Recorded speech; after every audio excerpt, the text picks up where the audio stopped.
Hello, so now we're going to speak about putting equations into slope-intercept form. And that's the same thing as solving for the variable y. So if you can recall, y equals mx plus b is the slope-intercept that we're talking about putting our equation into.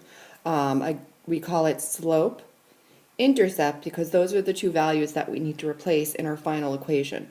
So what people have been doing a lot is solving for different values within the equation, but we just need to put our equation into slope-intercept form, which means solve for y and get the y on its own side. So let's practice. Okay, so now we're given an equation and we are going to solve for y. So when I look at my equation, I circle the y variable and see a -3 is attached to it. So I treat my sides separately. Anything that's added or subtracted to the y variable, I am going to move first. The -3 is multiplied to it, so I'm going to move the 5x. So I'm going to subtract 5x from both sides, minus 5x. My 5x's cancel on the left. I have -3y equals 47 minus 5x. Now I'm going to look and still see that my 3y, my -3y is still there, so I need to separate the -3 from the y. Inverse operation of multiplication will be division. So I have, to cancel those, y equals 47 minus 5x all over -3. If I asked you what your slope and your y-intercept were, it would be difficult to pull out of the equation at this point. So what we need to do is simplify it even further. So taking it over to the right side, we have y equals 47 over -3 minus 5x over -3. Now I like to put my variable with x in the term first, excuse me. I like to put my variable with x before the constant. So we're going to have y equals, two negatives makes a positive. I have 5/3 x minus 47/3. Okay, so far it looks like I could graph this because I have my slope, which is attached to my x variable, and I have my starting point or my y-intercept. For me, it's hard to graph 47/3 or -47/3, so I would turn that portion of this equation into a mixed number. So I think that would end up being 15 2/3. So for my final equation, I would have y equals 5/3 x minus 15 2/3. Graphing it, this is my starting point, -15 2/3. That's where I anchor down to the coordinate plane. And then I apply my slope to that. My rise is 5 and my run is 3, and I have a positive slope. Okay, so here's my final equation, and let's try another one. Okay, so for our next equation, we have -4x minus 3y equals -8. So I'm going to start the same way. I'm going to circle the term, oh, we have another -3. I'm going to circle the term that I would like to solve for. It's going to be the y. The first thing I have to do is move the -4x. Anything added or subtracted to the variable I'm solving for goes first. So I'm going to add 4x. I'm going to add 4x. Both sides of the equation to be fair. -3y equals, let's see, I'm going to just go right ahead and put my 4x first and my -8. So we're going to continue on. And I still see that my -3y, my y is not alone. I need to move the -3. Same as before, -3 is attached through multiplication. The inverse operation of multiplication is division. Divide the entire thing by -3 by -3. My -3's cancel. So I have y equals 4x over negative 3.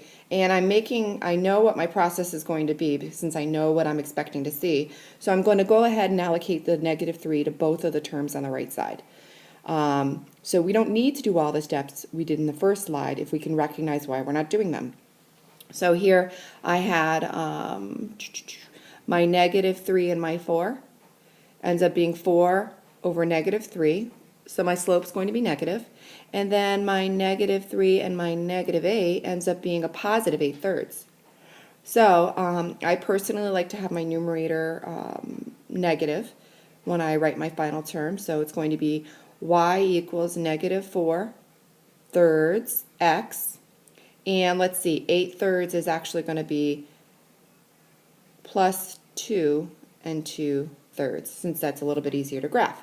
So if I asked you, what is your slope? Your slope would equal negative 4/3. And if I then asked you, what is your intercept, you could tell me that it is 2 and 2/3.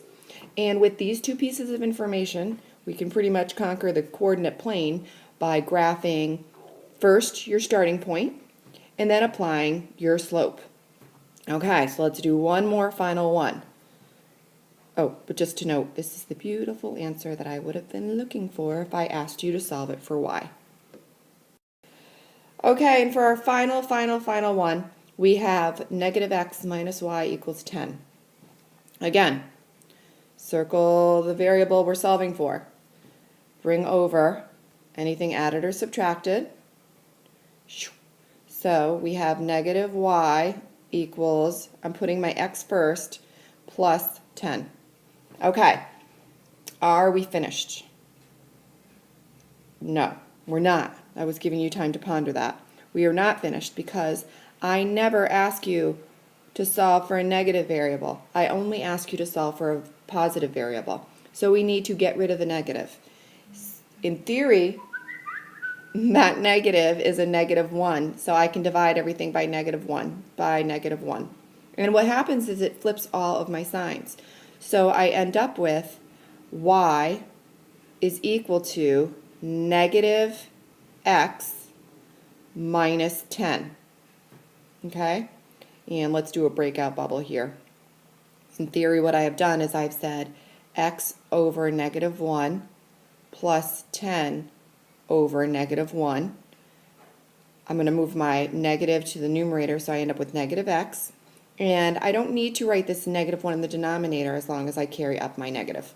And that's how I got y is equal to negative x minus 10. So if I were to ask you to then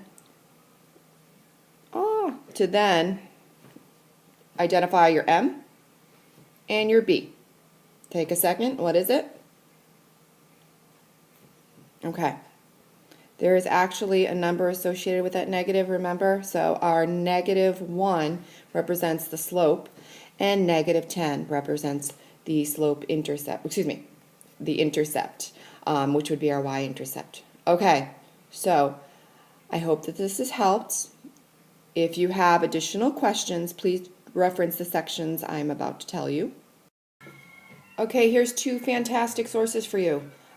We did, and you successfully completed 2.5, that section in our textbook, so you can go back and look at that section. And also, you can look at that website we've been using, which is the IXL website, www.ixl.com. And you can look at the Algebra 1, the J4 solutions, or problems rather. And they're not going to use y every time. They're going to use different variables. For example, I pulled up the first one, which is 12 minus 2q equals 10. In the very first one, what they're doing is they're asking you to solve for q. So it's going to be the same process. Look at anything that's added or subtracted and move that first. And then go through the normal sequence. So please, please, please use these. I'm hoping this will help you and get everybody back to speed on what we're doing. Thank you and have a fantastic day.